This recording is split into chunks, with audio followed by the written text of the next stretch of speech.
Ako'y tuwan-tuwa dito sa topic natin na to guys, sa tanong sa atin ni Densoy. Ang tanong nga is, ano po ang kaibahan ng kabilugan ng buwan sa tanghaling tapat mag-Georgeran? Ayan, so alam niyo na siguro kung ano yung Georgeran guys ha. At ano nga ba yung kaibahan? Pag-uusapan natin yan, pero bago yan, kung bago ka pa lang sa akin channel, please consider to like this video and subscribe my channel.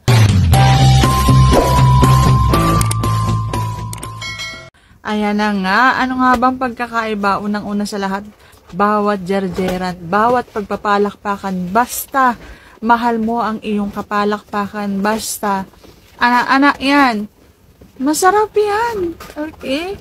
Pero alam nyo ba guys, na nakakadagdag ng L yung paligid, yung atmosphere na habang ginagawa nyo yun ay may malamig na simoy ng hangin, may sikat lang ng buwan na lumiliwanag sa inyong dalawa, yung mga ganon.